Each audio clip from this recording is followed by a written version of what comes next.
Hello, friends. All right, so I apologize. I did sleep in on a Sunday, and I'm a little bit behind schedule on talking about our brand new portal.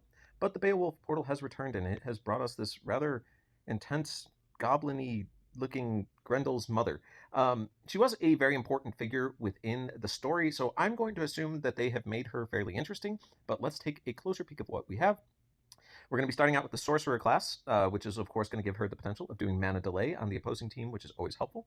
For the family bonus, we have heroes become stronger when teamed together, blah, blah, blah. Bonus for one or two heroes, 75/100% chance to cleanse a random cleansable status ailment from all allies when this character receives damage from an enemy's special skill. This effect can activate only once per turn. I do have Beowulf myself. I find that very helpful for additional cleanse purposes. Having two of the heroes would be great for that 100% chance, but it's definitely a fun way to go, especially with two of them. I think in reality, each one might be able to happen once per turn. I don't know. Maybe it's only once per turn period. I'll have to look into family bonuses and make a decision on that. All right, moving on. Then we also have three passives. The first one will be mana on buff received. This character receives 5% mana when they receive a buff or a positive stack. Then we also have Empowered Resist Mana Reduction. This character has innate resistance against mana reductions, and instead they gain 600 boosted health and 10% mana each time they resist. That's even upped over Beowulf. That's super fun, especially in this new mana control meta. She's going to be great for that. And then stacking attack on damage received. When this character receives damage from special skills, they gain plus 30% attack. 30%, goodness. And max stack of 10. One stack can be gained per turn. So she is going to be stacking her attack quite a bit as well. Her Aether power is Fiend Resist. This is not necessarily one of the most exciting ones. Fiend Resist just means they can't get regular Fiends for the first 6 turns. Does not apply to Mega Fiends to my knowledge unless something has changed there, but unfortunately Mega Fiends will still, land.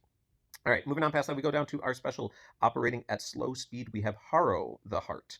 It's going to deal 410% damage to all enemies, so a solid hit. Hey, where's my picture, man? Cool. There we go. All right. 410% damage to all enemies. All enemies receive 1743 curse damage over 6 turns.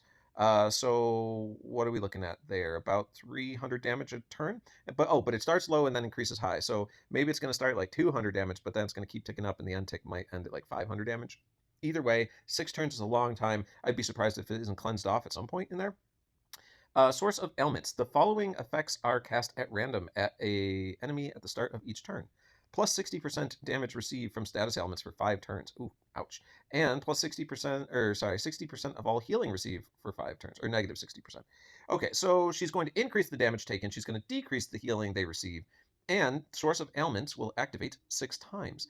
Each attempt to dispel removes one activation. So it looks like she creates a protection system for her source of ailments. So you can't just cleanse off the source of ailments. They are going to be protected 6 times. So they basically are saying this source of ailment is going nowhere. Even if you have like a mega minion cleansing each turn, it lasts for 6 turns. So unless you're double cleansing, it's still going to stick around. This is a very strong little addition to this character. So let's talk about the whole package. Operating at slow speed is a little bit hard to handle, but I foresee this character, especially given the fact that she's designed with a 1652 defense here, to be tanky. I would expect people to use her in a tanking role. The source of ailments is going to start really chipping away at your enemy, especially if you're stacking her with other damage over time characters, because that source of ailment isn't going away. Yes, they can cleanse the other stuff, but like it's just going to be a massive amount of damage they're taking from damage over time effects. All the other additional things, the fact that she's boosting her own mana when she, when you try to reduce her mana, she's going to be doing the stacking plus attack to increase her hit, and mana on buff received as well. So she might be operating at slow, but she has a lot of ways to speed that along for herself. I do think this character is going to be pretty good. Although operating at slow, I think she should be an 8 out of 10 at least. Like, she might even get to 9.